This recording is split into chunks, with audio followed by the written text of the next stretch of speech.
오늘은 에베소서 2장 19절부터 22절 말씀을 가지고 교회가 됩시다고 하는 제목으로 은혜를 나누겠습니다.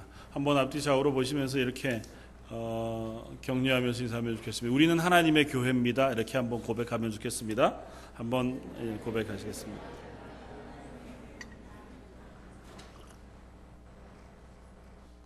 하나님은 우리를 하나님의 교회로 부르셨습니다. 이게 은혜가 돼야 되는데요. 하나님의 교회로 부르셨다고 하는 것은 그냥 교회 건물로 오게 하셨다거나 우리를 런던 제1장로교회에 소속이 되게 하셨다고 하는 것을 의미하지 않습니다. 하나님의 교회가 되게 하셨다고 하는 것, 그것은 하나님이 우리를 구원하셨다고 하는 그 표현의 가장 은혜로운 표현이고 가장 하나님의 넉넉한 표현이라고 하는 사실을 오늘 함께 나눌 수 있게 되어지기를 바랍니다. 많은 교회들이 그러하고 그런 평가를 듣지만 교회만큼 잘 변하지 않는 곳도 없다고 하는 이야기를 우리가 듣습니다.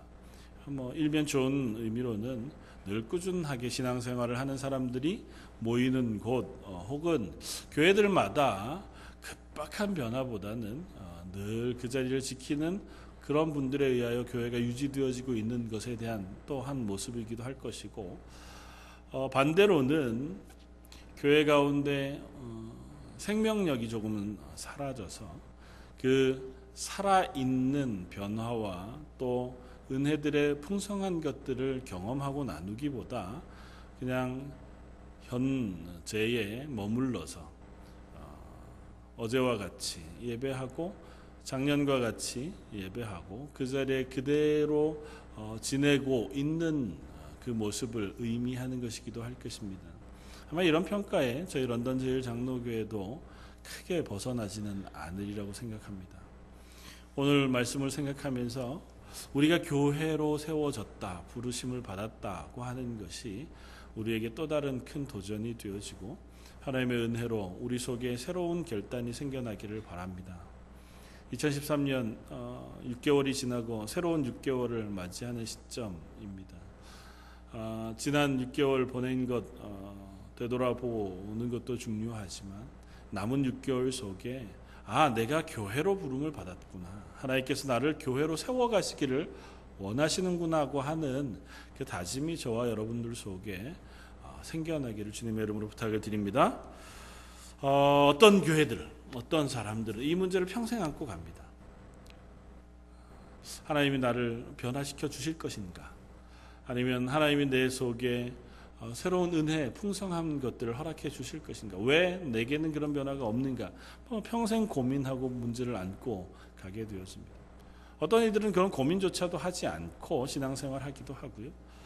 또 어떤 이들은 그 고민 끝에 하나님 앞에서 간절히 기도하고 그가 하나님의 도우심을 구함으로 그의 삶 자체를 생명력 있는 하나님의 사람으로 살아 나아가는, 한 단계 더 나아가는 사람으로 변화되어지기도 합니다.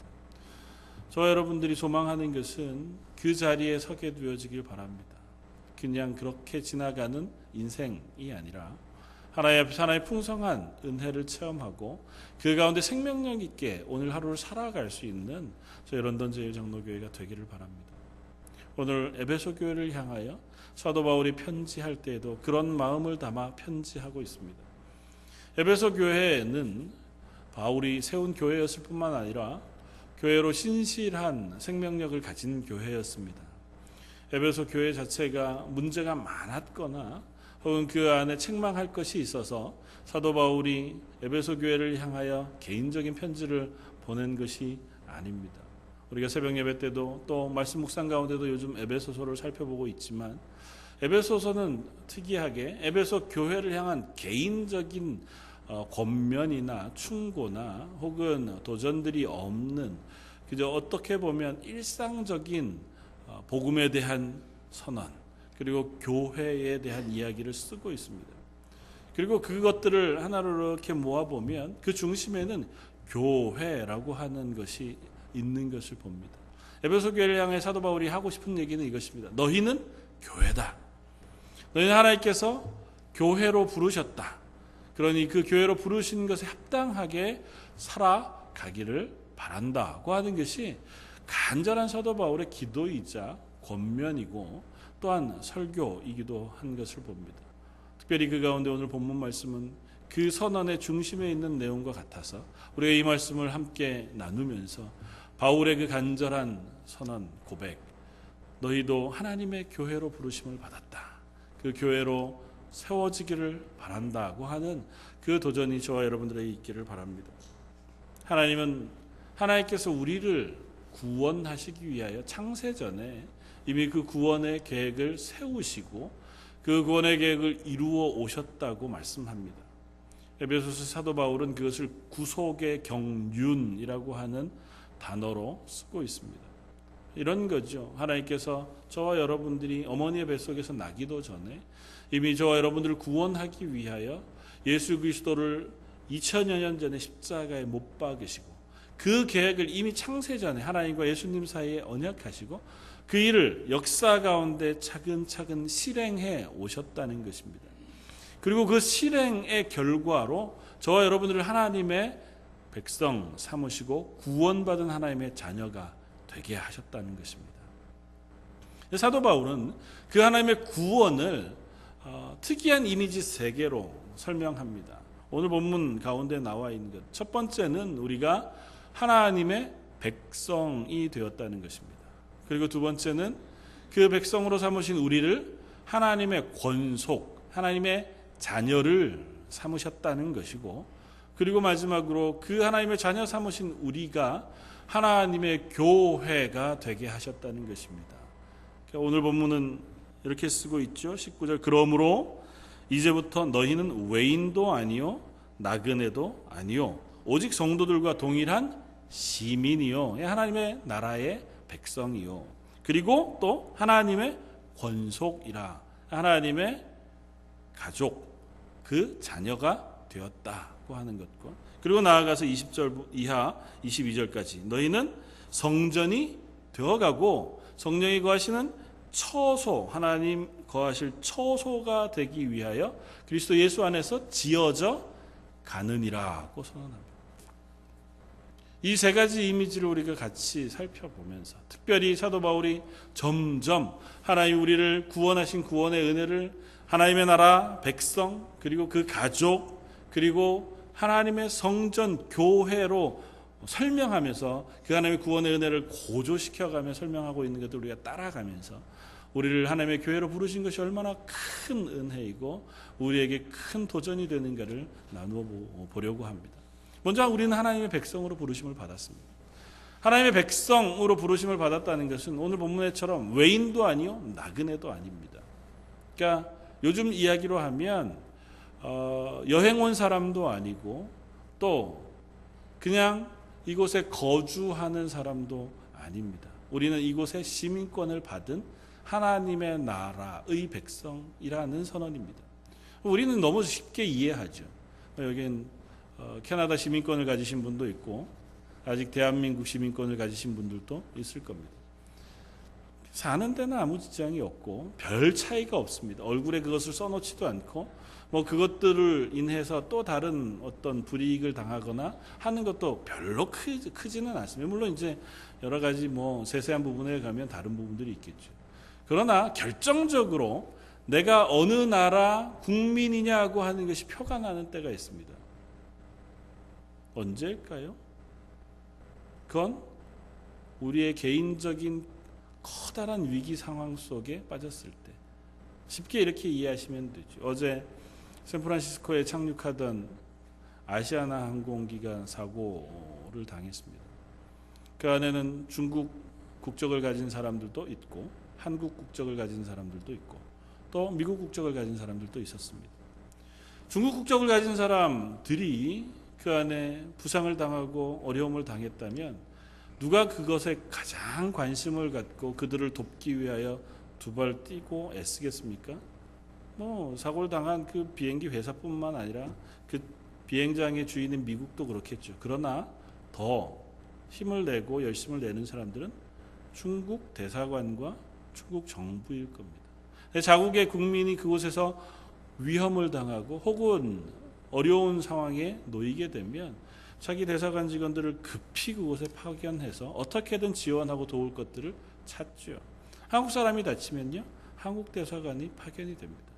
한국 대사관 직원이 거기 파견되어서 물론 도울 수는 있겠죠. 좀 극단적으로 얘기하면 중국 사람 다친 사람들을 후원하고 뒤에서 협조하기 위해서 한국 대사관 직원들이 되게 애를 쓸까요? 그렇지 않습니다. 그들의 관심은 우리나라 사람에게 있는 거죠. 조금 더 극단적인 얘기를 하면 작년 혹은 몇 년 동안 최근 그 아프리카 소말리아 해상에서 소말리아 해적들에 의하여 많은 배들이 납치를 당했었습니다. 그리고 한국 선적이 납치가 되어서 그곳에서 오랜 기간 포로 납치 상태에 있을 때 그곳에가 그들을 구출하는 작전을 한 적이 있었습니다. 어느 나라 군대가 거기에 가가지고 그들을 구출해 왔을까요? 한국 군대가 갔습니다. 아프리카까지, 그 먼 곳까지. 왜요? 거기에 한국 국민들이 납치되어 있기 때문에. 하나님의 나라의 백성이라고 하는 것은 이런 의미인 것입니다. 우리는 지금 이 세상에 살고 있습니다. 이것은 하나님의 나라가 아니죠. 나라로 얘기하면 세상 나라입니다. 그 공중권세 잡은 자의 세력 안에 있는 세상 나라 속에 우리가 살아갑니다. 그러나 우리의 소속은 어디라고요? 하나님 나라 소속이라고요. 그러면 평소에 살아갈 때에는 여기서 살아가는 동안 별다른 차이가 없습니다. 세상 소속 사람들이나 하나님 나라 소속 사람들이나 여기서 살아가는 동안 생활하는 동안 사고 팔고 먹고 자고 학교를 다니는 동안에는 큰 차이가 없다고요. 그런데 언제 차이가 있습니까? 우리가 인생의 커다란 위기 상황에 봉착했을 때, 믿음의 커다란 위기 상황에 봉착했을 때, 우리의 인생의 갈림길에 섰을 때 이 세상 나라 사람들에게는 없는 하나님의 보호하심과 인도하심이 우리에게는 제공이 되어진다. 그것이 우리가 하나님의 나라의 소속이라고 하는, 하나님 나라 백성 되어졌다고 하는 선언의 의미라고 하는 것을 우리가 기억합니다. 사랑하는 성도 여러분, 저와 여러분은 하나님 나라 소속인 사람들입니다. 하나님 나라 백성들입니다. 우리가 그 사실을 잊지 않기를 원합니다.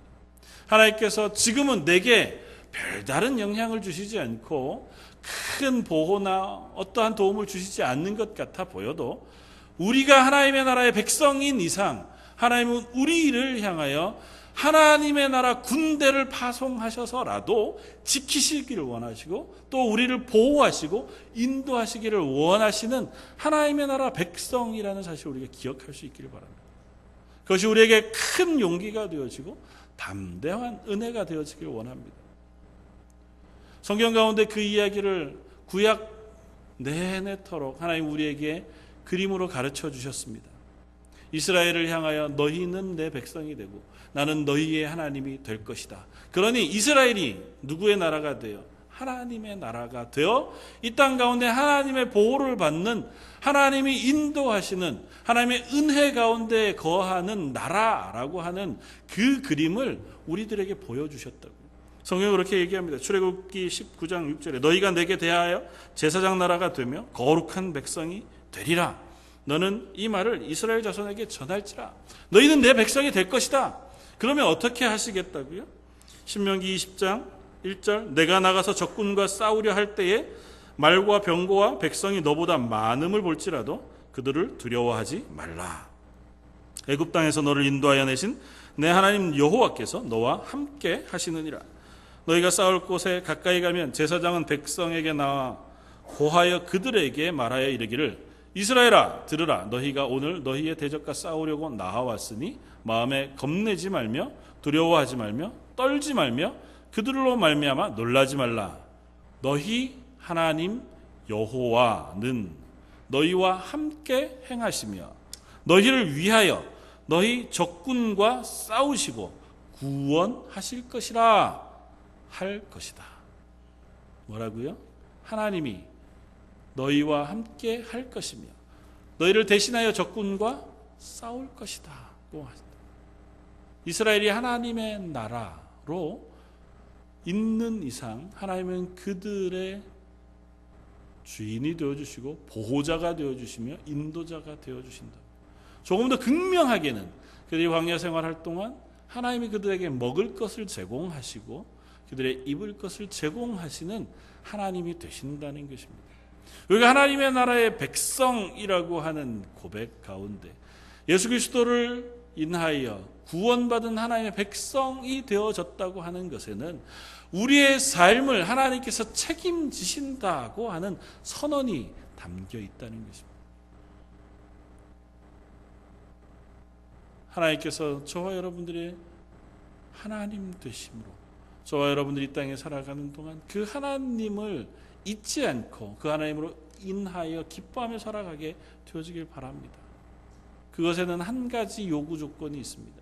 그냥 백성으로 하나님이 보호하시고 도우시기만 하는 것으로 끝나는 것이 아니라 이스라엘에겐 율법을 주셔서 그 율법을 지키도록 하셨습니다. 하나님의 나라의 법이죠. 내가 그 나라 소속이기 때문에 그 나라 법을 지키는 겁니다. 구약의 이스라엘 백성에게는 율법을 주셔서 너희가 이 율법을 지켜 행하는 동안, 행하는 한 내가 너희 하나님이 되고 너희는 내 백성이 될 것이다. 그 율법은 하나님과 이스라엘 사이의 언약이었습니다. 저와 여러분들에게는 하나님께서 어떤 법을 지키기를 요청하고 계십니까? 구약의 율법은 예수 그리스도께서 십자가에 죽으심으로 그 율법을 다 깨주셨습니다. 물론 완성하셨습니다. 예수님께서 그 율법을 다 이루신 거죠. 그래서 그 피로 구원받아 하나님의 백성된 저와 여러분들에게는 그 율법을 요구하시지 않습니다. 그럼 무엇을 요구하나요? 누가복음 10장 27절에 내 마음을 다하여 내 목숨을 다하여 힘을 다하여 뜻을 다하여 주 너희 하나님을 사랑하고 또한 내 이웃을 내 몸과 같이 사랑하라. 이것이 하나님의 법입니다. 지금 시작의 교회인 저와 여러분들이 지켜야 할 하나님의 법은 이것입니다.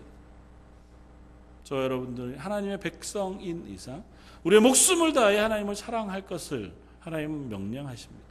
마음을 다하여 하나님을 사랑하도록 요구하십니다. 우리의 생명을 다하여 하나님을 사랑하라고 하십니다. 그리고 우리의 이웃을 내 몸과 같이 사랑하라고 말씀하십니다. 우리가 하나님의 백성의 자리에 있기 위해서는 그 법을 지켜야 합니다. 우리가 그 법을 지킬 때에 우리는 하나님의 백성 그 자리에 머물 수 있습니다. 내 이웃을 내 몸과 같이 사랑하라.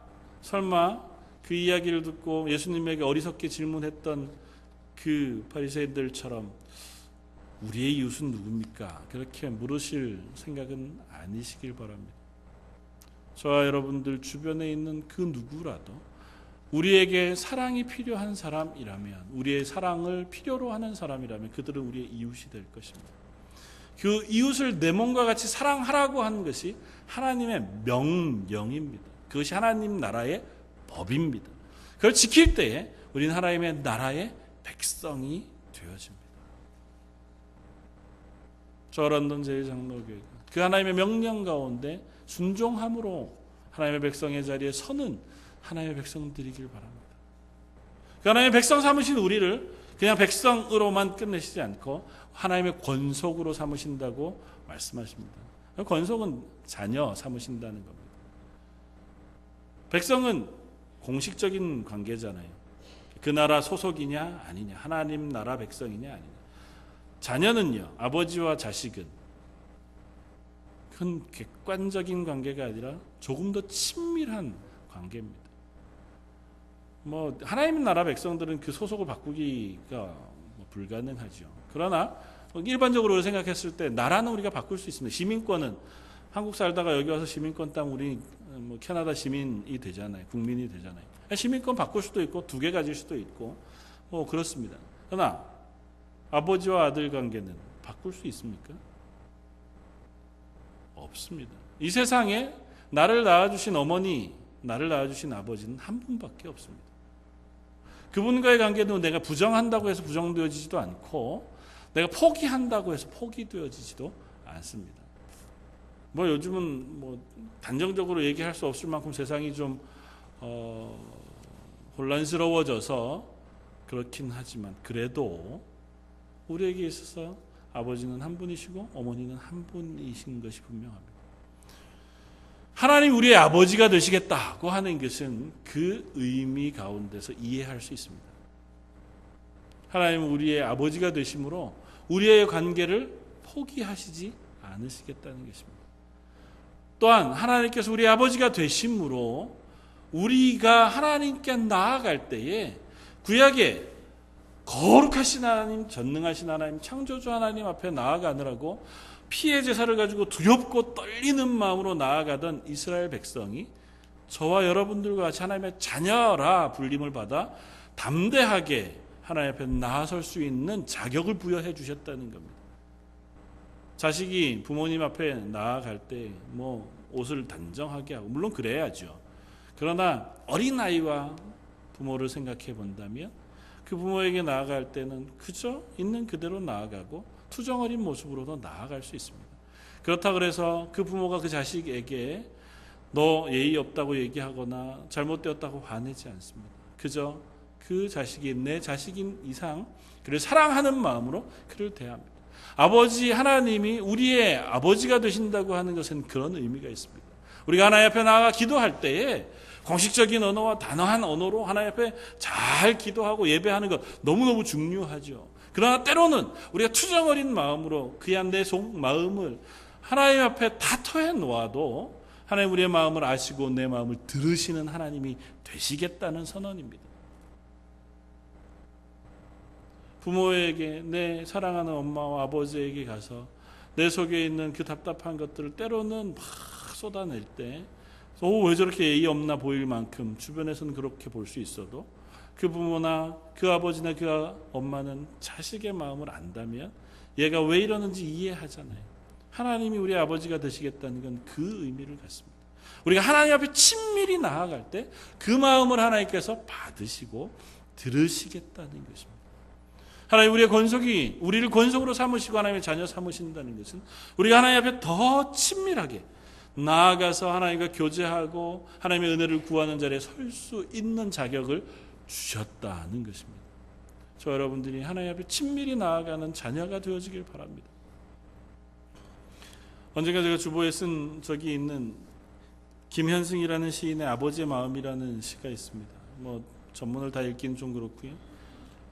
그 내용은 주로 이런 것입니다. 세상에서 이러저러한 일들을 하는 사람, 그 사람이 심지어 폭탄을 만들거나 아니면 감옥을 지키던 사람이거나 아니면 뭐 술을 팔던 사람 아니면 건강하게 일을 하던 그 누구라도 집으로 가면 아버지가 된다는 겁니다. 그 아들에게는 그 자식에게는 그들이 전부인 아버지가 되어진다는 것입니다. 세상의 아버지들에 대한 표현도 그렇습니다. 하나님 아버지는 우리에게 그보다 더한 아버지가 되십니다. 세상의 아버지들은 실패하고 실수하기도 합니다. 그러나 하나님 아버지는 우리를 향하여 한 번도 실패하지 않으시고 실수하지 않으시며 우리를 향해 그 사랑의 풍성한 것들을 나누시기를 기뻐하시는 아버지이신 줄 믿습니다. 저 여러분들이 그 아버지를 누리고 그 앞에 나아가기를 기뻐하는 사람들이길 원합니다. 하나님 우리의 아버지가 되신다는 것은 한 의미를 더 갖습니다. 특별히 오늘 본문의 권속이라고 하는 표현은 그런 의미를 더 강조하고 있습니다. 뭐냐 하면 하나님 아버지로부터 우리가 그 재산을 유산으로 상속받을 권리를 얻게 되었다는 것입니다. 아버지와 자식 간 다른 여타한 것이 훨씬 더 중요하지만 하나님 아버지와 우리 간에 중요한 것 하나는 하나님의 나라를 우리가 상속받는다는 것입니다. 우리가 하나님의 자녀가 된 이상 우리는 하나님 아버지의 재산인 하나님 나라를 상속받아서 그 나라에 가 하나님과 동행하고 같이 살아갈 권리를 가지게 되었다는 것입니다. 지난주 목요일에도 우리 사랑하는 정혁주 목사님 하나님께서 불러가셨습니다. 그 이전에도 하나님께서 우리 사랑하는 성도들을 한 분 한 분 불러가실 때마다 우리가 마음속에 큰 어려움과 슬픔이 있습니다. 그럼에도 불구하고 확신하고 우리가 은혜를 누리는 것은 그 모든 분들이 다 하나님의 나라의 자녀로 하나님의 나라를 상속받으셨다는 것입니다. 지금도 그 하나님의 나라에 당신의 거할 처소를 마련하시고 하나님이 배설해 놓으신 큰 잔치의 상에서 하나님과 함께 먹고 마시고 기뻐하고 찬양하며 즐거워하실 거라는 것입니다. 저 여러분들이 이 사실을 믿으시길 바랍니다. 이 믿음이 우리가 하나님의 자녀가 되었다는 것에 가장 확실한 믿음입니다. 나도 그 하나님의 자녀이므로 이 땅에 수고를 마치고 나면 하나님의 나라에서 내가 받을 상속, 하나님의 나라 그 자리를, 그 처소를 내가 유업으로 받아 하나님과 친밀히 먹고 마시고 누리며 살아가는 삶이 허락되어지는 그 은혜를 입었다고 하는 것이 저 여러분들에게 소망이 되어지길 바랍니다.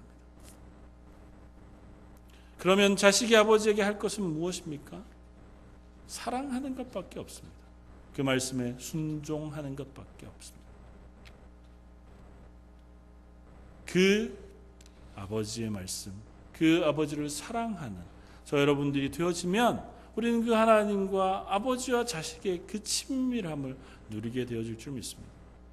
그리고 사도 바울은 그 두 가지의 진술을 간단히 끝내고 나서 고조하여 우리가 하나님의 성전, 교회로 지음을 받고 있다는 사실을 진술합니다. 오늘 본문 20절을 읽겠습니다. 너희는 사도들과 선지자들의 터 위에 세우심을 입은 자라. 그리스도 예수께서 친히 모퉁이 돌이 되셨느니라. 그의 안에서 건물마다 서로 연결하여 주 안에서 성전이 되어가고 너희도 성령 안에서 하나님이 거하실 처소가 되기 위하여 그리스도 예수 안에서 함께 지어져 가느니라. 사도 바울은 이것이 이 세 가지의 그림 중에 가장 은혜로운 그림이고 가장 중요한 진술이라고 생각했기에 이렇게 고조되어서 설명하고 있습니다. 여러분들에게도 우리가 하나님의 성전, 교회라고 하는 것이 하나님의 나라 백성 되었다는 것과 하나님의 자녀 되었다는 것보다 더 큰 은혜인 것을 깨달아 하시기를 주님의 이름으로 축원을 드립니다. 제가 런던 제일장로교에 다시 와서 처음 야외 예배 말고 주일 예배 때 한 설교 본문이 오늘 본문과 똑같습니다. 기억하시는 분들이 계실지 모르지만 그때도 이 본문을 가지고 우리가 하나님의 교회가 되어가기를 그렇게 함께 나누었던 기억이 있습니다. 오늘 다시 한번 저와 저의 마음속 여러분들과 함께 이 본문을 나누면서 하나님의 교회가 되어지기를 소원합니다. 사도 바울은 왜 하나님의 백성이 되는 것, 하나님의 자녀가 되는 것보다 하나님의 교회가 되는 것이 더 귀하다고 생각했을까요? 우리가 런던 제일장로교회에 출석하는 것, 이 교회 건물에 모여서 예배하는 것, 이것이 하나님의 나라의 백성, 하나님의 보호하심을 받고 우리의 기도를 들으시며 우리에게 하나님의 나라를 상속해 주신 하나님의 자녀가 되는 것보다 훨씬 더 큰 의미를 갖는 것이라고 사도 바울은 진술하고 있다고. 그게 뭘까요? 왜 그렇습니까? 하나님의 교회가 된다는 것은 하나님과 연합한다는 것을 의미하기 때문에 그렇습니다. 부모와 자식도 객체와 객체가 만나는 만남입니다. 아무리 사랑해도 엄마와 아버지가 자식을 대신할 수 없습니다. 아무리 효성이 가득해도 자녀가 부모를 대신할 수 없습니다. 서로는 서로가 가진 그 객체로서의 삶을 살아갑니다. 그런데 하나님은 우리를 향하여 그렇게 아버지와 아들 관계에서 끝내시지 아니하고 하나님이 직접 우리 안에 들어오셔서 우리와 연합하여 하나가 되시겠다고 말씀하신다. 하나님 우리 속에 들어와 거하시며 우리가 하나가 되어서 우리의 삶을 하나님의 충만하심으로 채우시겠다고 하는 것이 우리를 교회로 삼으신다는 것의 선언의 의미라는 것입니다. 우리를 교회 건물 가운데 모이게 하셨다. 그게 아니고요. 우리를 사람들이 모이는 공동체로 무슨 교회라고 불러주시겠다. 그것이 아니고 저와 여러분들 속에 하나님이 들어와서 함께 거하심으로 나와 하나님이 연합되어 하나님의 거하실 처소가 되게 하시겠다고 선언하신다는 거예요. 거룩하신 하나님이 전능하신 하나님이, 천지를 창조하시고 우리의 삶을 책임지시고 주관하시는 하나님이 내 속에 들어와 연합하시겠다. 그냥 성령이 내 속에 들어오시니 감사합니다. 성령이 어서 오시옵소서. 우리가 그렇게 찬양합니다. 그것이 너무너무 쉽게 부르는 찬양이어서 저희 속에 그것에 대한 의미를 잘 파악하지 못하고 그 감격을 잘 기억하지 못합니다. 하나님 저와 여러분들 속에 들어오신다고요. 같이 사신다고요. 전능하신 하나님이 내 속에 들어와서 나와 함께 하신다고. 임마누엘의 하나님이 그냥 우리 곁에 계신 것이 아니라 내 속에 나와 함께 하신다고 선언하신다고요. 내 속에 거하시겠다고 말씀하신다고요. 그래서 육체로 물리적으로 거하는 이스라엘의 성전은 회파되어지고 이 땅 가운데 사라졌습니다. 죄악 가운데 거하는 우리의 죄를 예수 그리스도의 십자가의 보혈로 깨끗이 씻으셔서 그 십자가 위에다가 우리를 하나님의 교회로 지어가시면서 그 가운데 성령을 보내시고 하나님이 직접 오셔서 우리 속에 임재하여 하나님과 같이 사는, 연합하는 그 삶을 우리에게 허락해 주셨다는 겁니다. 그래서 예수님은 이것을 하나님 아버지와 아들과 성령이 하나인 것과 같이 너희가 하나가 된다. 하나님과 나와 너희가 하나가 되어진다고 설명한다고. 우리가 하나님과 연합하는 것이 마치 삼위일체 하나님께서 하나인 것과 같이 우리가 하나님과 연합한 존재, 우리가 하나님을 모신 성전이 되어간다고 설명하고 있습니다.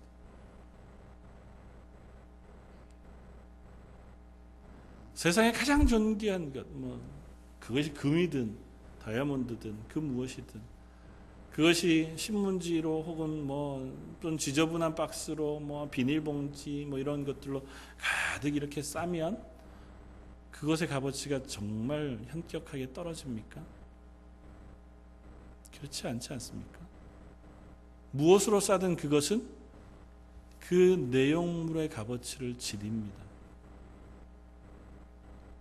심지어는 그의 손대기도 싫은 더러운 오물이 이만한 금괴 주변에 가득 묻으면 저 오물이 들어와서 우리는 그걸 못 본 척하거나 쓰레기 취급합니까?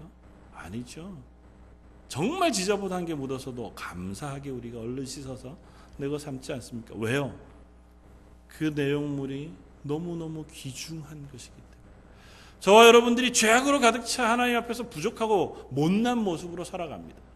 그래도 우리 속에 하나님이 거하시면 우리는 하나님이 거하는 거룩한 성전인 것을 믿으시길 바랍니다. 내가 아무리 못나도 이 못난 것으로 우리가 그냥 이 세상의 쓰레기로 취급받는 것이 아니라 하나님을 모신 성전이므로 하나님의 그 영광을 우리 속에 담아내고 있는 것으로 취급받는다는 사실을 기억할 수 있기를 바랍니다. 이것이 하나님이 우리를 하나님의 교회에 만드시겠다고 하는 선언 속에 포함되어져 있는 내용입니다. 우리가 하나님의 교회로 지어져 간다고 하는 것 속에는 하나님께서 나를 그렇게 만드시겠다고 하는 그 선언이 담겨져 있다는 것입니다. 저희 런던 제1장로교회가 하나님의 교회가 되어진다는 것은 아직도 우리의 모습이 연약하고 부족하고 나약하더라도 우리 속에 하나님이 살아계심으로 우리가 하나님이 거하는 그 영광스러운 성전의 모습으로 만드시겠다고 하는 하나님의 단언적인 선언이 담겨져 있다는 것을 기억할 수 있길 바랍니다. 하나님이 우리 가운데 거하신다고 하는 것, 그것의 단언적인 선언의 특징은 무엇입니까? 하나님이 거하시는 곳은 거룩한 곳입니다. 그리고 하나님이 그 안에 거하시면 하나님의 살아있는 생명력이 있습니다. 하나님이 우리 가운데 거하시면 하나님이 거하시는 공간으로 하나님이 이 교회를, 저와 여러분들을 만들어 가십니다. 사랑하는 성도 여러분, 저와 여러분들이 하나님을 모신 성전인 이상 우리가 거룩하지 않을 수 없습니다. 아직 완성되어져서 하나님의 완전한 거룩함에 이르지 못하고 하나님의 충만한 자리에 우리가 이르지 못한다 할지라도 우리는 필연적으로 거룩할 수밖에 없습니다. 우리의 노력과 애씀이 아니라 하나님께서 우리를 거룩하게 하십니다. 그러나 거기엔 우리의 반응과 우리의 응답도 필요합니다. 저와 여러분들이 하나님 앞에서 거룩한 삶을 살아야 합니다. 이스라엘 백성에게 요구하셨던 내가 거룩하니 너희도 거룩하라고 하는 그 요구가 저와 여러분들에게 온전히 요구되어지는 요구인 것을 기억할 수 있기를 바랍니다. 하나님, 저와 여러분들이 하나님의 성전이 되기 위하여 거룩한 삶을 살라고 말씀하십니다. 거룩한 삶, 그러니까 너무너무 먼 얘기 같죠. 에베소서는 그 거룩한 삶에 대하여 구체적으로 설명합니다. 오늘 본문 뒤쪽에 넘어가셔서 에베소서 6장까지를 쭉 읽어가시면 하나같이 하나님께서 우리가 거룩한 하나님의 성전으로 살기 위하여 우리에게 요구하시는 바가 무엇인가를 세세히 설명해 놓았습니다. 도적질하지 마라.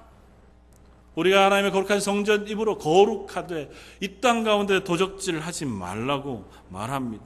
너희가 도적질하지 말고 땀 흘려 일해서 자기 손으로 수고해서 선한 일을 하라고 얘기합니다. 남을 돕기 위하여 너희가 너희의 손으로 수고하여 땀 흘려 일해라. 그것이 거룩한 삶이라고 얘기합니다.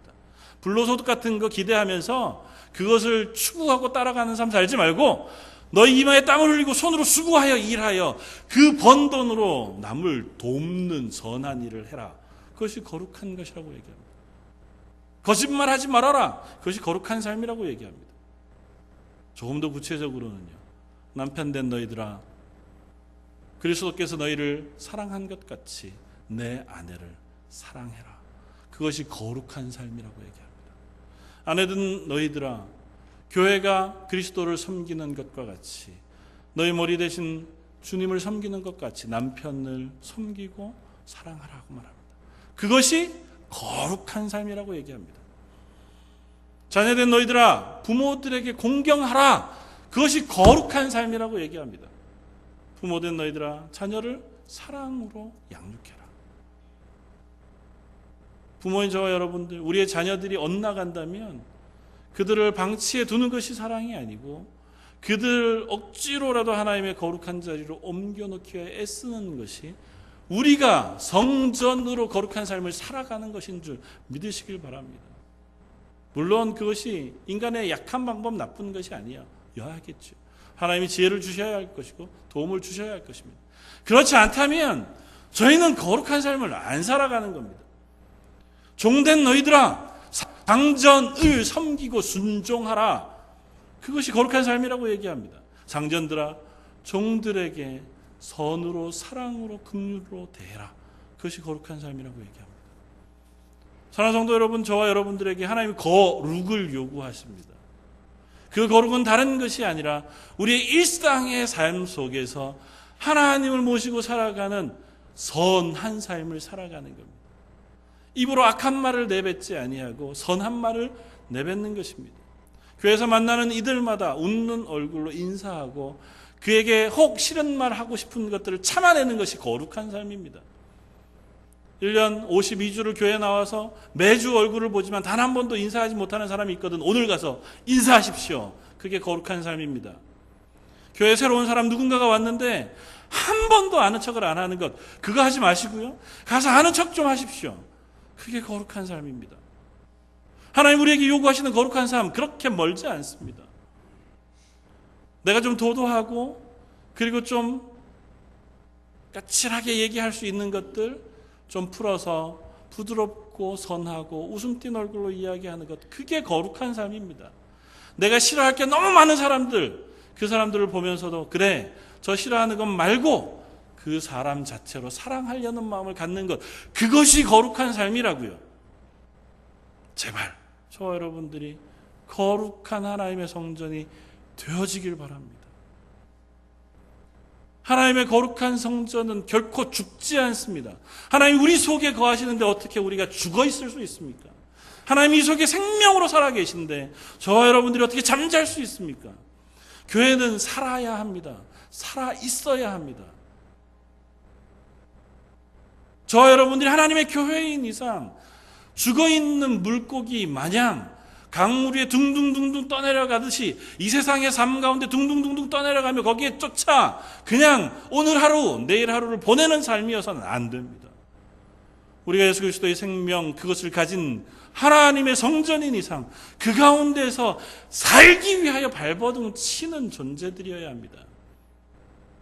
매일매일 하나님의 말씀에 순종하기 위하여 실패하더라도 발버둥 치고 고민하고 울며 하나님 앞에 기도하는 사람이어야 합니다. 저 여러분들에게 그 싸움이 없다면 저희는 죽은 존재들입니다.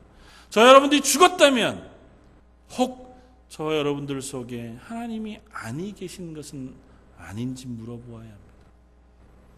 교회에 아무리 출석하고 여러분들이 아무리 여러분들의 저기 런던 제일장로교회에 있다 손쳐도 우리가 하나님을 모시고 사는 성전으로서의 생명이 없고 그 거룩함을 향한 요구가 없고 그것을 위한 열심이 없다면 우린 잠자는 존재이거나 죽어있는 존재이거나 둘 중에 하나가 분명합니다. 사랑하는 성도 여러분, 제가 이건 너무 잘하기 때문에 여러분들에게 설교하고 매번마다 소리치면서 충고하고 그러는 것이 아닙니다. 늘 고백하지만 저나 여러분들이와 똑같은 실패하는 사람입니다. 그래서 저를 향하여 외치는 마음만큼 여러분들을 향하여도 외치는 겁니다. 제 스스로를 보며 답답해하는 만큼 교회를 바라보며 답답해하는 마음으로 함께 외치는 겁니다. 제발 살아있기를 바랍니다. 우리 속에 하나님이 살아계시다고요. 우리가 하나님의 성전이라고요. 오늘 본문이 얘기하지 않습니까? 하나님 우리를 하나님이 거하실 처소로 만드시기 위하여 오늘도 우리를 하나님의 성전으로 지어가신다고요. 완성되지 않았습니다. 저 여러분들은 아직도 다듬어져 가는 중인지 모릅니다. 아직도 우리의 자존심을 꺾을 수 없고 아직도 누군가에게 사랑을 내어 뱉을 만큼 우리가 선하지 않을지 모릅니다. 여전히 까칠하고 우리의 믿음은 연약한 자리에 있을지 모릅니다. 오늘 이 설교를 들으시면서 정말 답답해하거나 혹은 귀를 막고 듣고 싶지 않으실지도 모르겠습니다. 그렇더라도 저와 여러분들이 하나님의 교회인 이상 우리는 그 말씀에 순종하는 존재 드릴 수밖에 없습니다. 사랑하는 성도 여러분, 하나님 우리를 교회로 부르셨습니다. 그리고 그 교회로 쌓아가시기 위해서 우리를 다듬어 가실 겁니다. 구약의 성전을 지을 때에 성전을 쌓는 그 대리석 돌멩이를 성전 있는 곳에 와서 다듬어서 성전 위에 올리지 않았습니다. 성전에서 소리가 들리지 않도록 먼 곳 채석하는 그곳에서 다듬어서 성전이 지어지는 그곳으로 옮겨와 그 위에 하나씩 올려놓음으로 하나님의 성전을 완성했습니다. 우리가 하나님의 나라에 가면 좀 적나라하게 얘기해서 우리가 죽거나 예수님이 오셔서 하나님의 나라 천국에 가면 우리는 다듬어진 하나님의 교회로 완성되어 지어질 것입니다. 그러나 이 땅에 있는 동안 우리는 거기에 완성되어진 교회의 한 돌멩이가 되게 한 건물이 되기 위하여 하나님이 끊임없이 다듬으셔서 하나님의 성전으로 만들어 가실 겁니다. 저 여러분들이 그 하나님의 성전 만드는 일에 적극적으로 동참해서 하나님의 성전이 되어져 갈 수 있기를 바랍니다. 사랑하는 성도 여러분, 우리가 성전이 되어가지 않을 방법은 없습니다. 둘 중에 하나일 거죠. 성전이 되거나 성전이 아니거나. 겉모양은 교회로 지어져 있지만 그곳에서 예배하고 하나님의 교회가 아닌 수많은 건물들을 우리 북미에서 보잖아요. 심지어는 유럽 이 북미에서 나이트클럽 혹은 식당으로도 바뀌어진 수많은 교회 건물들을 봅니다. 저와 여러분들이 하나님의 성전, 그리스도인 구원받은 하나님의 자녀라고 불림을 받고는 있지만 정작 우리가 식당으로 쓰여지거나 나이트클럽으로 쓰여지는 건물에 불과할 수도 있다고요. 우리 가운데 하나님이 안 계시면, 우리 가운데 하나님의 살아있는 생명력이 없으면 우리는 성전일 수 없습니다. 저 여러분들이 성전이라면 우리가 그 성전 되어짐을 우리가 누려야 할 것입니다. 아무리 죄악으로 싼다고 해도 우리 속에 하나님이 살아계시다면 필연적으로 저와 여러분들 속엔 그 하나님의 영광의 빛이 새어나올 수밖에 없습니다. 그리고 그것이 우리 속에 드러날 수밖에 없습니다. 점검해보기는 저와 여러분들의 삶이 하나님의 영광을 비추어내는 삶인가를 점검해 볼 수 있길 바랍니다. 내가 그 하나님의 영광을 담아내고 있는 존재이기를 위하여 오늘도 내가 애쓰고 있는가를 점검해 보길 바랍니다. 사랑하는 성도 여러분, 우리의 수고가 더해질 때 하나님 우리에게 은혜를 부으시는 줄 믿습니다. 저희가 하나님의 은혜를 받을 때에 하나님께서 우리 가운데 살아 역사하실 때 저와 여러분들이 하나님의 교회가 되어지는 줄 믿습니다. 그렇게 되어질 때 저희 런던 제일장로교회와 여러분들의 삶, 저의 삶이 이 땅 가운데에서 그냥 남들이 볼 때 그냥 지나가는 그 걔네들 교회가 아니라 하나님이 살아계신 하나님의 거룩한 성전으로서의 교회가 되어져 갈 줄 믿습니다. 저와 여러분들에게 이번 하반기가 그런 도전과 고백이 있는 한 해가 되어지길 주님의 이름으로 축원을 드립니다. 한번 기도하겠습니다. 감사와 찬양을 받으시기에 합당하신 주님, 죄악 가운데 거하고 여전히 하나님의 교회가 되지 못한 저희들을 하나님의 교회로 지으시며 만들어 가시는 하나님, 저희가 그 부르심 앞에 순종하기를 원합니다. 저희 속에 여전히 그 감각이 없고 소망이 없으며 그 열정이 없지만 하나님 우리 가운데 살아서 우리를 변화시키시고 우리에게 그것을 향한 열정을 만들어주시며 도전을 주셔서 기도의 자리에서 하나님의 은혜를 구하고 하나님의 도움을 구하며 하나님 앞에 그 거룩한 삶을 행해가는 하나님의 사람들 되게 하여 주옵소서. 저희를 하나님의 교회로 만들어 주옵소서. 모든 말씀 예수님 이름으로 기도드립니다. 아멘.